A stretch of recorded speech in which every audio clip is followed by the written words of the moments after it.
신명기 8장 1절에서 10절 말씀을 합독하겠습니다. 내가 오늘 명하는 모든 명령을 너희는 지켜 행하라.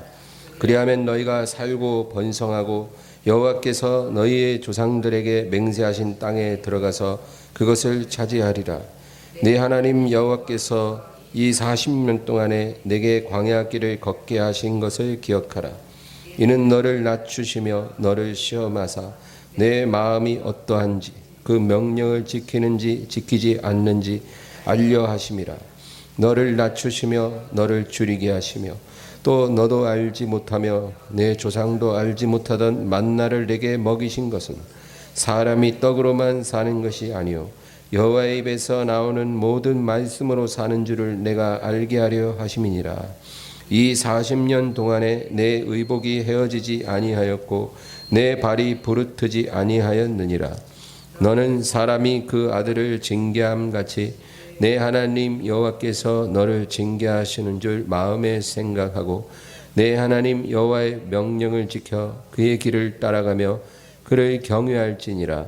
내 하나님 여호와께서 너를 아름다운 땅에 이르게 하시나니 그곳은 골짜기든지 산지든지 시내와 분천과 샘이 흐르고 밀과 보리의 소산지요 포도와 무화과 석류와 감람나무와 꿀의 소산지라.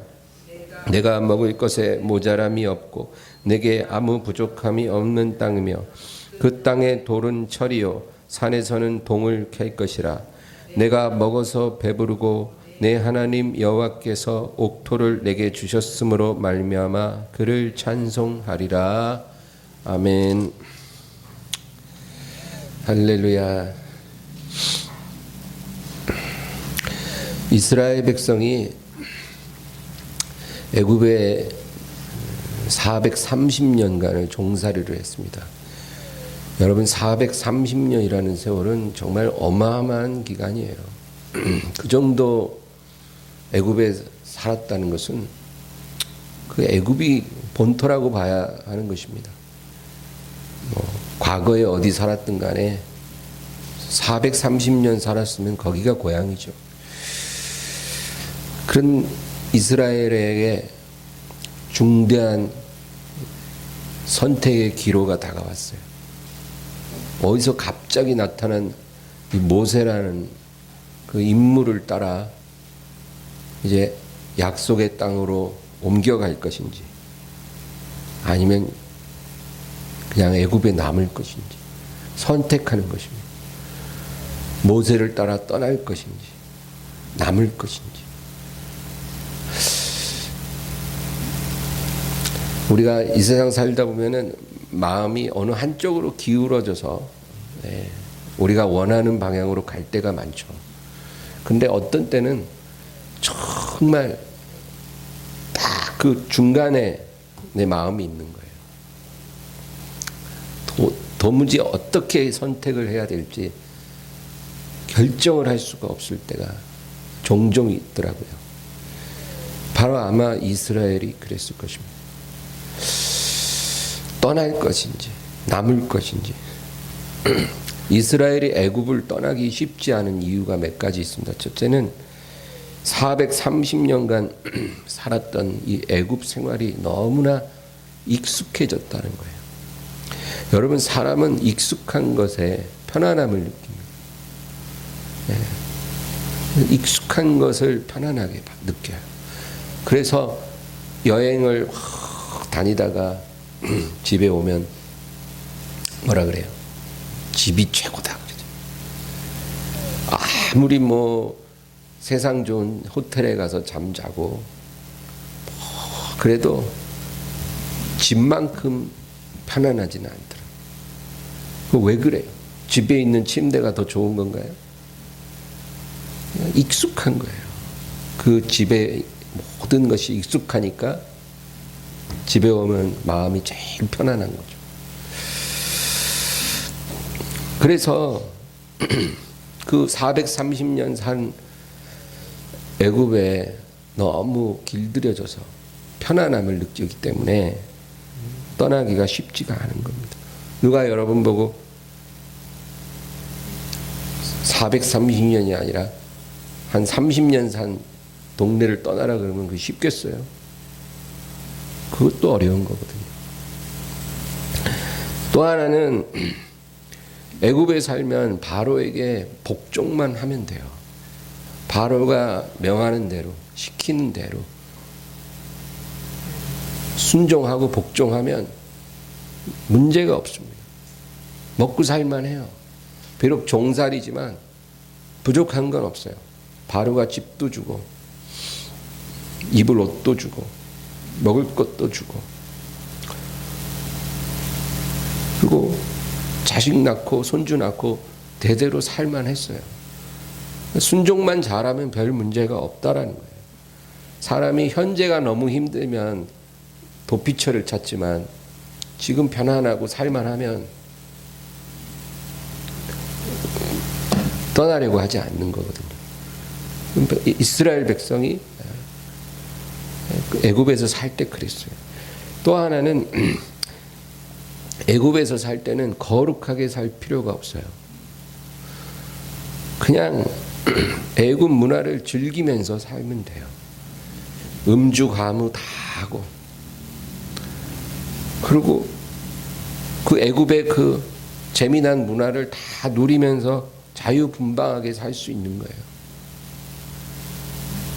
그런 삶에 익숙하거든요. 마치 노동자들이 하루 종일 땀 흘려 일하고 집에 딱 가면 샤워하고 그러고는 편안한 소파에 앉아서 텔레비전 보고 뭐 스포츠 보고 쇼 보고 그리고 뭐 과자 먹으면서 맥주 마시면서 그러면서 하루 피로를 풀고 또 자고 다음날 일어나면 또 일하면서 또 놀 때 놀고 그죠? 뭐 그렇게 살듯이 이스라엘도 그런 애굽의 생활에 이미 익숙한 거예요. 거룩하게 살아야 될 필요를 못 느끼는 겁니다. 그런데 이제 모세를 따라 애굽을 떠나면 어떻게 되느냐? 문제가 몇 가지가 있어요. 첫째는 광야 길에 대한 두려움이에요. 한 번도 안 간 길은 두렵습니다. 예측이 불가능하기 때문에 사람이 두려운 거예요. 한 번도 가보지 않은 길. 두려운 거예요. 그런데 이스라엘은 광야에 한 번도 나가본 적이 없거든요. 그러나 어느 정도는 알아요. 광야라는 곳이 어떤 곳인지. 낮에는 어마어마하게 더워. 데워 죽어. 너무 뜨거워서. 사막. 밤에는 너무너무 추워서 얼어 죽어. 그런 곳이 광야예요. 애굽에 살 때는 집도 있고 햇빛도 피하고 추위도 피할 수 있고 추우면 아궁이 불을 떼면 되고 햇빛 나면은 그늘에 들어가면 되는데 광야에는 그런 게 어디 있어요. 광야의 대부분은 풀 한 폭이 나무 한 그루 없고 물 한 방울 나지 않는 곳이 광야거든요. 그런 곳에 들어가야 돼요. 낮의 더위와 밤의 추위를 어떻게 피하나. 그리고 물 떨어지면 어떡하나. 양식 떨어지면 어떡하나. 그리고 그 광야의 사나운 유목민들에게 약탈을 당하면 어떡하나. 여러 가지 걱정이 생기는 거죠. 또 약속된 땅에 대한 불확실성입니다. 광야를 지나면 이제 약속된 땅이 기다린다는 거죠. 가나안 땅. 그 땅에 이제 들어가게 해주신다는 거예요. 모세의 말에 의하면.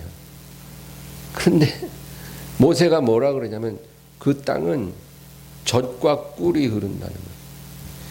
애굽보다 더 아름다운 땅이에요.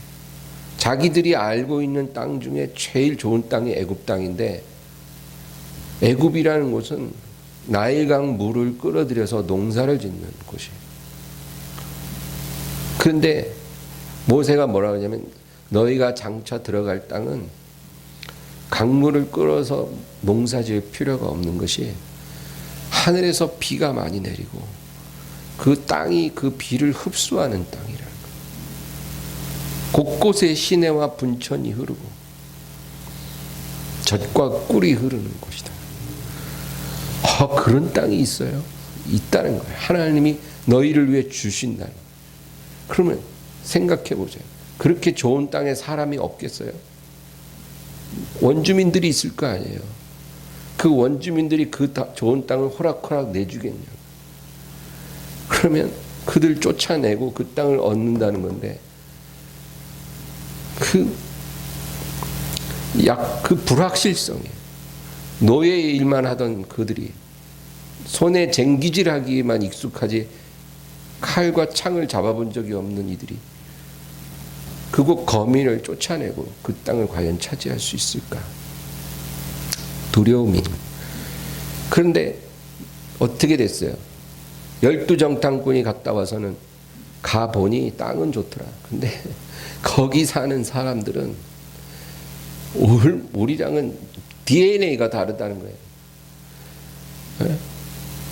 우리보다 키가 한 50cm 이상은 다 크고 장대한 사람들. 그 당시에 아낙자손, 네피림의 후손 아낙자손이 있었거든요. 3m에 달하는 그런 장대한 족속이 아낙자손들이 거기 있더라. 그리고 중무장하고 철병거를 갖고 있고, 우리가 그들에게 덤볐다가는 그냥 초토화될 수밖에 없다. 우리는 그들을 이길 수 없다. 이러니까 다 뒤집어졌잖아요. 여기까지 왔는데 우리를 죽일 곳이 없어. 매장지가 없어서 여기까지 데리고 왔냐. 차라리 애굽에서 죽이든지 홍해물에 빠져 죽든지 할 거야. 고생은 고생대로 하고 여기까지 와서 우리를 죽이느냐. 이러지 않았다. 그러니까 그런 상황. 그리고 조상의 하나님을 이제 제대로 믿어야 돼.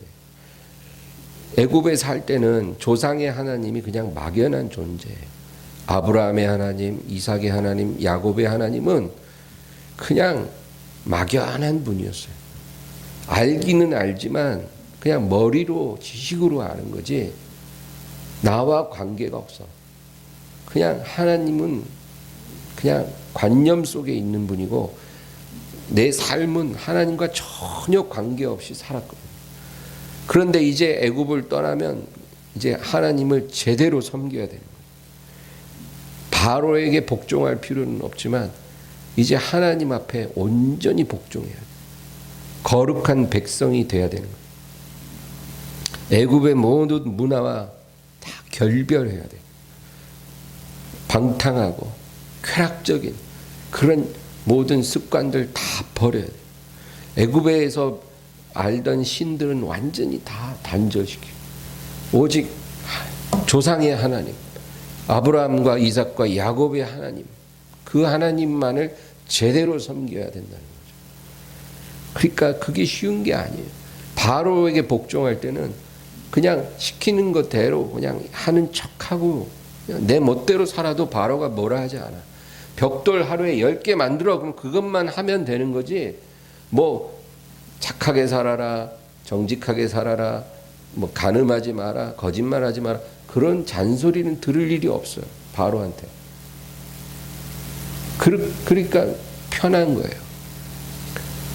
만약에 여러분 하나님이 여러분한테 주일 예배 한 번만 제대로 드리면 주중에 니들이 어떻게 살든지 상관 안 한다. 주일날 딱 교회 와서 1시간만 예배 드리고 가면 그 외에는 내가 일절 간섭 안 한다. 이러신다면 얼마나 편하겠어요. 그렇잖아요. 마음대로 살아도 되니까. 애국에서는 그렇게 살았거든요. 근데 하나님 섬기는 건 그렇지가 않거든요. 그러니까 이 이스라엘이 출애굽을 한다는 것은 쉬운 문제가 아니었어요. 단순히 사는 장소를 옮기는 문제가 아니고 이전에 누리던 모든 것, 모든 익숙했던 것들, 나에게 편안함을 주고 즐거움을 주었던 모든 것들과 이제 결별한다. 그것을 의미하는 거예요.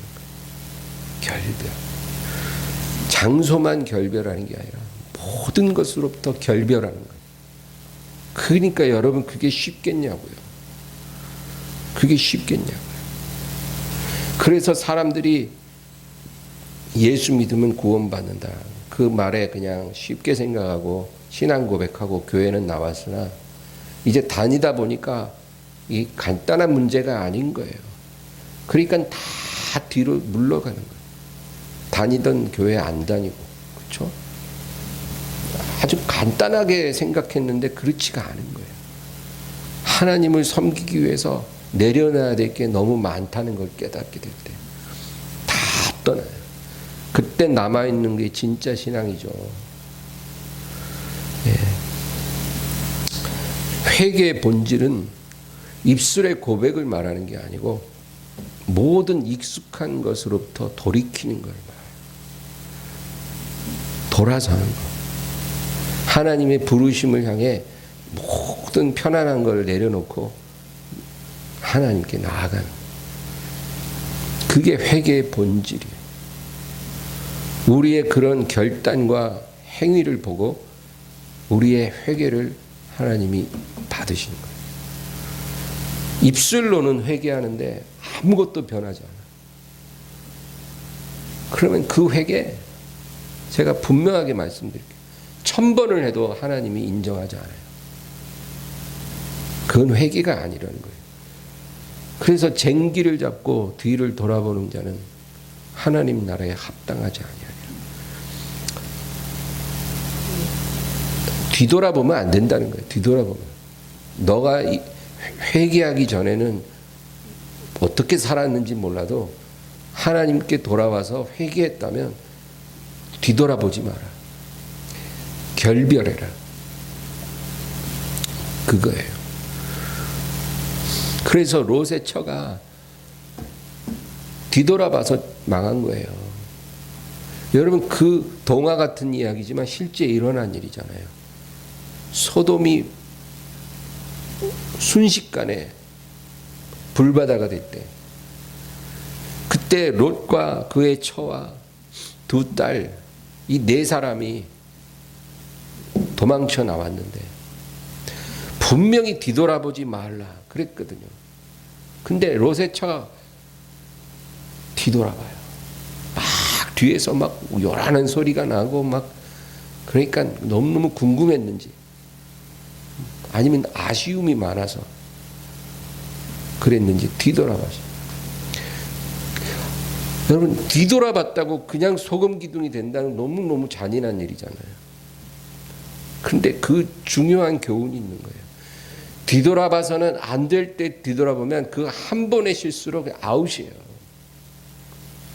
그 교훈을 우리에게 주는 거예요. 그래서 하나님이 우리 보고 뒤돌아보지 마라.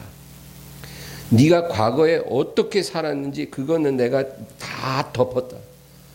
네가 정말 인간 같지 않은 과거를 갖고 있어도 내가 그거 다 덮었어. 그러니까 다시는 뒤돌아보지 마라. 하나님이 그렇게 하셨으면 뒤돌아보지 말아야 돼요. 뒤돌아보면 처음 형편, 나중 형편이 처음 형편보다 더 어렵게 되는 거예요. 끝나는 거예요. 그냥 뒤돌아보면 안 돼요. 귀신이 나갔는데 이제 주님만 바라보고 성령님 모시고 살아야지. 왜 뒤돌아봐요? 그러니까 귀신이 7 귀신 데리고 들어가갖고 완전히 황폐케 하는 거잖아요. 뒤돌아보면 안 된다는 거예요. 예, 여러분, 세상에 미련 두지 마세요. 세상에 미련 두면 안 돼요. 그러다가 롯의 처같이 된다니까요. 그래서 가볍게 사셔야 돼요. 가볍게. 가볍게 살아야 앞만 보고 가기가 쉽지. 너무 많은 거를 이면 미련이 많아져서 뒤돌아볼 수 있다니까요. 그러다 망하는 거예요. 그래서 우리가 스스로는 짐을 덜지를 않으니까 하나님이 짐을 덜어주셔요. 주식하면 주식이 폭락하고 집을 사면 집이 폭락하고 하나님이 막 짐을 다 덜어주셔. 그러면 하나님 너무해요. 나도 좀 대박 좀 나면 안 될까요? 우리는 이러지만, 야, 짐 무거우면 너 소금 기둥 돼. 그래서 내가 너 짐을 내려놓게 하는 거야. 가벼우라고. 미련 두지 말라고. 앞만 보라고. 여러분, 그래서 우리가 깨닫지를 못하는 거지, 하나님은 은혜로우신 하나님이에요. 우리에게 가장 좋은 것을 주셔요. 네, 그걸 감사하기를 바랍니다. 그래서 하나님이 이 430년간 애굽에서 길들여진 이 백성들을 하나님이 새롭게 하시려고 이제 광야에 들어가게 하시는 거예요. 400년 이상을 애굽 문화에 길들여졌는데 그거 빼는데 몇 년 걸려야 되냐? 하나님 자비로우시게도 40년으로 딱 10분의 1로 줄여주신 거예요. 400년 기름때를 40년에 빼주마. 광야에 들어갔어요. 이 광야에서 하나님이 이스라엘에게 훈련하신 게 딱 두 가지예요. 그 두 가지 훈련은 오늘날 우리에게도 동일하게 적용돼요. 왜? 지금이 광야거든요. 저와 여러분에게는 지금이 바로 이스라엘이 통과했던 미디안 광야길이에요. 이 광야길 지나면 요단강 나루터에 도착하는 거예요. 그 강 건너면 약속의 땅. 우리의 소망은 그 약속의 땅에 있지 광야에 있는 게 아니에요. 누가 광야에 소망을 둡니까? 광야는 과정이에요. 애굽에서 나와서 약속의 땅까지 가기 위해 중간에 거쳐가는 과정이고, 우리에게 지금의 삶은 이 광야의 삶이지 지금 이 삶이 약속의 땅은 아니에요. 우리의 소망은 여기 있는 게 아니라 장차 들어갈 땅이에요. 그래서 하나님이 우리를 훈련하시는 거예요. 뭐 이것도 주고 저것도 주고 그러면 좋았겠지만 지금은 그런 거 받아 누릴 때가 아니고 훈련받는 때예요. 이스라엘이 광야에서 뭐 하나님이 땅을 주셨어요? 집을 주셨어요? 없어요. 광야는 그런 곳이 아니기 때문에 지금 저와 여러분도 그런 거 여기서 받으려고 그러면 안 돼요. 이스라엘이나 우리나 동일한 입장에 있다. 그런데 하나님이 이스라엘을 두 가지로 훈련하셨어요. 첫째는 자발적 복종 훈련이에요. 자발적 복종 훈련. 애굽에 있을 때는 여러분 거기서도 복종을 해요. 누구에게? 바로에게. 그러나 바로에게 하는 복종은 자발적인 복종이 아니고 강압적인 복종이에요. 바로에게 복종하지 않으면 버텨낼 수가 없는 상황. 그러니까 강압적으로 복종을 할 수밖에 없어요. 그런 삶을 사는 거예요. 만약에 바로의 명을 어겼다. 그럼 뭐 그냥 바로 징벌을 받고 불이익을 당하고 고통을 당하는 거죠. 그러니까 누가 바로를 거역하냐고요.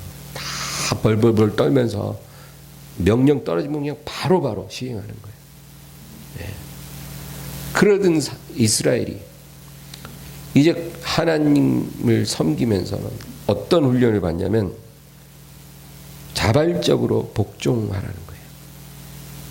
하나님이 말씀하시면 그 말씀에 강압적으로 복종하는 게 아니라 자발적으로, 자원해서, 의지적으로 복종을 하라는 거예요. 그러니까 하나님이 우리에게 선택권을 주시는 거예요. 십계명을 딱 주시면 그 십계명을 지키라는 거예요. 그런데 지킬지 안 지킬지 네가 선택하라는 거예요. 저 안 지키고 싶어요. 저는 다 좋은데 간음하지 말라 뭐 이런 건 저 마음에 안 들거든요. 그러니까 저는 안 지킬래요. 뭐 7계명은 제가 보류하겠습니다. 얼마든지 할 수 있다는 거예요. 내가 7계명은 지키지 않겠습니다 해도 뭐 당장 뭐 다음날 양식이 떨어지거나 뭐 한 달 후에 막 암이 생기거나 이런 일 없어요, 여러분. 하나님은요, 우리가 거역한다고 해서 즉각적으로 우리를 징벌하시지는 않아요. 오래 참고 오래 기다리신 하나님이에요. 기다려주세요. 계속 기다리시는 거예요. 그리고 여러 모양으로 우리에게 타이르시고 권면하시고 경고하시고 계속 선지자들을 보내서 우리의 심령에 하나님의 음성을 들려주시는 거예요. 돌아와라. 돌아와라. 그리고 나는 네가 내 말에 자발적으로 복종하기를 기다리고 있다. 돌아와라. 하나님 계속 기다리셔. 평생을 두고 우리를 기다리시는 하나님이에요. 여러분, 그 하나님 앞에 우리가 깨닫고 돌아가는 날이 이르는 것이 그게 축복이고 은혜예요. 죽는 날까지 그걸 못 깨닫는 사람은 저주받은 사람이에요. 그러나 노년에라도 깨닫고 돌아오면 감사한 일이죠. 여러분, 아버지를 떠난 둘째 아들이 먼 나라 가서 완전히 밑바닥까지 내려갈 때까지 그렇잖아요. 아버지가 아들을 찾아오거나 그러지 않았어요. 나중에 아들이 깨닫고 돌아가는 거예요. 그러니까 아버지가 막 달려나와서 안아주잖아요. 그러면 그 아들이 돌아올 때까지 그 아버지가 아들을 잊었겠냐고요. 하루도 잊은 적이 없어요. 아들이 돌아오기를 매 순간 기다리고 저녁 해질 무렵에는 대문 앞에 서서 저 멀리 아들이 보일까 기다리는 아버지였어요. 그런데도 그 아버지가 아들을 찾아가지 않은 것은 그렇게 찾아가서 데려오는 것은 좋은 일이 아니라는 거예요. 지가 스스로 깨달을 때까지 기다리는 거예요. 그리고 자기 발로 깨닫고 자원해서 돌아오면 그때 비로소 아버지 품에 안길 수가 있는 거죠. 12회 혈루병에 고통당하던 여인이 기왕이면 12년 동안 헛수고하지 말고 그냥 바로 고침받았으면 좋았겠지만, 그러나 그 12년 동안 뭐 했냐면 쓸데없이 방방곡곡 다니면서 침도 맞고 한약도 다려 먹고 막 산에서 약초도 캐 먹고 막 세브란스 병원, 막 삼성 병원, 아산 병원, 저기 뭐 낙도에 있는 용하다는 무당에 가갖고 또 막 굿도 하고 별의 별짓 다 하면서 몸은 몸대로 망가지고 재산은 재산대로 다 날릴 때까지 기다리시는 거예요. 인간적으로 발버둥을 칠 때까지 치는 것 다 기다리시다가 그리고 이제 깨닫고 내가 주님의 옷자락에 내 손을 대리라. 그럴 때 놀라운 일이 일어났다는 거죠. 여러분, 이게 하나님의 방법이에요. 바로는 벽돌 10개씩 만들어. 딱 8개밖에 못 만들었어? 바로 채찍질하는. 그게 바로의 방법이지만 하나님은 스스로 깨닫고 돌아올 때까지 기다리신다. 그래서 우리가 이 세상에서 이 자발적 복종이 될 때까지 우리는 많은 일들을 겪게 되는 거예요. 하나님은 우리가 깨우치기를 원하세요. 네. 그게 너무너무 중요한 거예요. 스스로 하나님께 복종하는 날까지 기다리고 계시고, 두 번째는 신뢰 훈련이에요. 예수님이 제자들에게 시킨 훈련이 신뢰입니다. 온전한 신뢰. 이것도요, 하루아침에 되는 게 아니라 훈련통 받아야 돼요. 베드로가 그물을 던지고 있는데 예수님이 오셨어요. 베드로야, 깊은 곳으로 가서 그물을 내리거라. 지금 목수가 어부한테 깊은 데로 가서 그물 내리래요. 말이 되냐고요. 그런데 베드로가 뭐라 그래요? 밤새 아무것도 못 잡았으나 주님 말씀하시니 내가 깊은 곳에 가서 그물을 내리리이다. 어떻게 됐어요? 상상할 수 없는 일이 일어났어요. 이게 뭘까요? 인간의 경험, 상식, 지식, 이성, 판단, 이 모든 것 다 내려놓고 전적인 신뢰, 그거가 가장 중요하다는 거예요. 전적인 신뢰가. 그거 하나만 갖고 있으면 된다는 거예요. 하나님을 신뢰하라. 그러면 하나님이 보실 때 오케이, 준비됐다는 거예요. 무슨 준비? 요단강 건널 준비, 가나안을 차지할 준비. 그게 하나님 보실 때 준비된 거예요. 뭐 지식을 더 갖추거라, 뭐 경험을 더 쌓거라, 인맥을 더 만들거라, 뭐를 더 준비하거라, 이런 거를 하나님이 우리에게 요구하시는 게 아니고 네가 나를 온전히 신뢰할 때까지 너가 준비되기를 원한다. 하나님이 이스라엘에게 40년 동안 매일 아침 만나를 내려주셨어요. 여러분, 이 광야라는 곳은요, 농사를 지을 수가 없어요. 그리고 풀 한 폭이 나지 않는 곳이에요. 그런 곳에 몇 명이 지금 가냐면 200만 명이에요. 200만 명. 200만 명이 음식이 없으면 가축을 잡아먹겠죠. 그렇지만 그 많은 인구가 가축 잡아먹기 시작하면 한 몇 달 만에 가축은 다 사라져요. 그러면 이제 굶어 죽어야죠. 상식적으로 그런 거예요. 농사도 못 져. 가축 잡아먹으면 금방 다 음식은 동이 나요. 그런 상황에서 이스라엘이 광야에 들어섰는데 그날부터 하늘에서 매일 아침 만나가 내리기 시작합니다. 그거 먹으라는 거예요. 내가 너희를 위해 예비한 주식이다. 그런데 재밌는 거는 그 만나를 딱 주워서 서늘한 곳에 갖다 놓으면 한 일주일씩은 보관이 되고 뭐 이러면 살만할 텐데 딱 유효기간 하루. 어떻게 보관을 해도 하루만 지나면 상해요. 참 희한한 양식을 주시는 거예요, 하나님이. 그렇게 내리는 만나지만 뭐 큰 바구니 준비해서 막 땀 뻘뻘 흘리면서 주워 담아봐야 소용이 없어요. 하루 지나면 버려야 되니까. 그러니까 딱 집 앞에 나가서 우리 가족 하루 먹을 만큼만 주워 오면 돼요. 더 뭐 고민할 것도 없어. 하루밖에 못 가.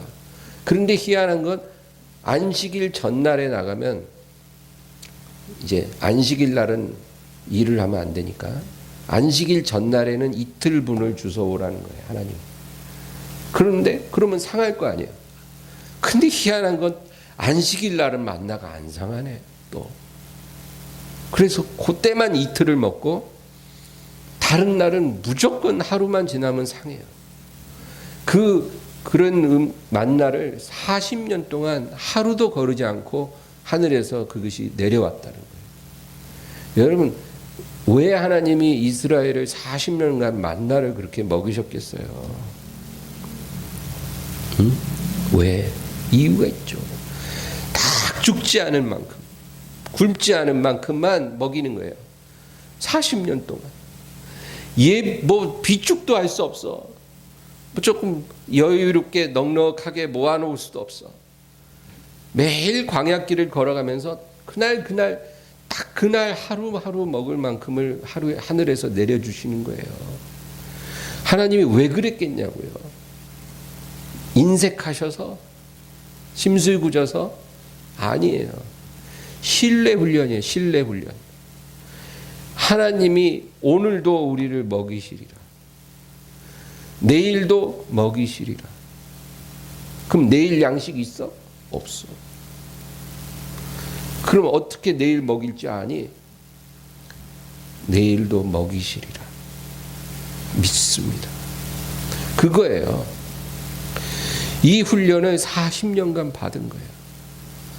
하늘만 바라보고 그 하루하루 죽지 않을 만큼, 굶지 않을 만큼 공급하시는 하나님을 뼛속까지 느끼도록 하나님이 그렇게 이스라엘을 훈련하신다, 그거예요. 그게 광야의 삶이에요. 그게 이 세상의 삶이에요. 저와 여러분이 살고 있는 이 시간이 바로 이스라엘이 걸었던 그 미디안 광야의 시간이에요. 하나님이 우리도 동일하게 훈련하셔요. 두 가지, 복종훈련, 자발적 복종훈련. 누가 막 채찍질하지 않아도, 누가 막 윽박지르지 않아도 우리 스스로 깨닫고 하나님께 내 발로서 걸어서 하나님 품에 안길 때까지 기다려 주시는 거예요. 그 훈련. 내가 이 길로도 가보고 저 길로도 가보고 이렇게도 살아보고 저렇게도 살아봤는데 하나님 섬기고 순종하는 그 삶이 제일 행복한 삶이라는 것을 깨달을 때까지 하나님 기다려 주시고 그 다음에 하나님을 하루하루 신뢰하며 살도록 그 두 가지. 그거 하나님이 우리에게 훈련하십니다. 그리고 하나님 모시게 훈련 받으면 준비되면 요단강 건너라는 거예요. 내가 너희를 위해 예비한 가나안 땅을 너희가 얻도록 하겠노라. 너희가 들어가서 얻을 그 땅은 눈으로도 보지 못하고 귀로도 들어본 적 없고 한 번도 경험해 보지 못한 그런 나라가 될 거야. 모시가 약속한 그 나라 말고 하나님이 약속한 그 나라예요. 여러분, 우리가 그 나라에 들어가기를 주의 이름으로 축원합니다.